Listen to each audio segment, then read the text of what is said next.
বিভিন্ন জায়গায় বিভিন্ন রকম হলেও দুবাইতে অনেক রকম কালচার ভিন্ন দেখা গেল, এই কালচারটা কিন্তু সেম। জুম্মার দিনে এরকম নামাজ পড়া বাংলাদেশেও দেখা যায়, মোটামুটি সব মুসলমান কান্ট্রিতেও সেম দেখা যায়। বাট এত মানুষ নামাজ পড়ে, মানে আমি ঘুম থেকে উঠে জাস্ট মনে করছিলাম একটু ঘুরে আসি।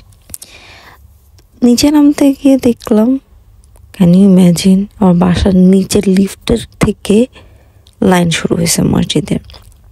আমার বাসাটা মসজিদের পাশেই, মানে আমি বের হব সবাই বলতেছিল যে পুরো রাস্তা বন্ধ।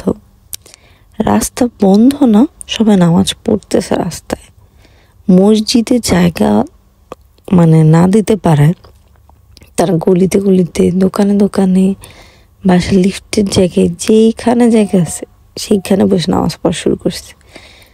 এই জায়গায় কি মানুষ বেশি, মানে দুবাই কি জনসংখ্যা অনেক বেশি? জানলে জানাবেন। আর মুসলমান অনেক বেশি জানতাম, বাট সারাদিন রাত তারা আজব আজব কাজ কারখানা করে বেড়াইলেও জুম্মার নামাজের সময় মানুষ এরকম ভাবে নামাজ পড়ে আমি জানতাম না। ঈদের দিন হয়তো এরকম নামাজ হয় কিনা সেটাও আমার জানা নাই।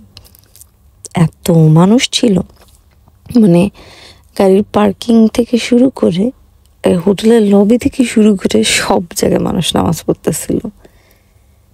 আমি আর কিছু মহিলারা যারা বাহিরে বের হয়েছিল তাদের অনেক প্যারা নিতে হয়েছে, কারণ আমরা স্যান্ডেল করে যখন হাঁটতে যাব তখন আসলে পুরো ফ্লোর এত গরম ছিল, হাঁটা যাচ্ছিল না।